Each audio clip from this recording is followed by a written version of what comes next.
वेद बातमीचा, लढा सत्याचा, निर्भीड पत्रकारितेचा, राजकारणातील महत्त्वाच्या बातम्यांच्या अपडेटसाठी आजच आपल्या YouTube चॅनलला क्लिक करा आणि रोज अपडेट मिळवण्यासाठी चॅनलला सबस्क्राइब करा. नमस्कार, आपण पाहत आहात वेद बातमीचा. तमनर आखाडा येथे बंद घरात घरफोडी, 3,35,000चा ऐवज चोरी. राहुरी तालुक्यातील तमनर आखाडा येथे अज्ञात चोरट्यांनी बंद घर फोडून तब्बल 3,35,000 रुपयांचा ऐवज लंपास केल्याची घटना घडली आहे.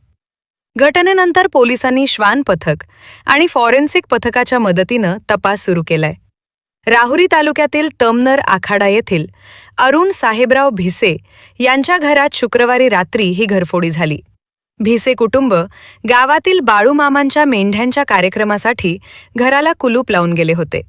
याच संधीचा फायदा घेत अज्ञात चोरट्यांनी घराच्या मागील किचनच्या दरवाजाचा कडी-कोयंडा तोडून घरात प्रवेश केला. घरातील कपाटाची उचकापाचक करून लॉकरमधील 1,60,000 रुपये रोख रक्कम आणि 1,75,000 रुपये किमतीचे सोन्याचे दागिने असा एकूण 3,35,000 रुपयांचा ऐवज चोरून नेला. घटनेची माहिती मिळताच पोलीस निरीक्षक रवींद्र देशमुख यांनी घटनास्थळी भेट देऊन पाहणी केली. तसेच श्वान पथक आणि फॉरेन्सिक पथकानेही घटनास्थळी तपासणी केली. या प्रकरणी राहुरी पोलीस ठाण्यात अज्ञात चोरट्यांविरुद्ध गुन्हा दाखल करण्यात आला असून पुढील तपास सुरू आहे. दीपक मकासरे, वेद बातमीचा, राहुरी. माझं नाव अरुण साहेबराव भिसे, मी राहणार तमनर आखाडा.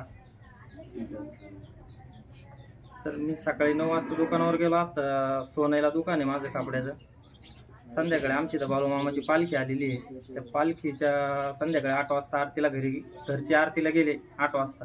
तर त्याच्यानंतर घरफोडी झाली व पाठीमागचा दरवाजा तोडून आतमध्ये घुसले आणि आम्ही ज्यावेळेस 10 वाजता आरतीवरून रिटर्न आलो त्यावेळेस कळलं का असं झालं. मग आम्ही पोलीस स्टेशनला धाव घेतली. साधारण किती मुद्देमाल केला तुम्ही?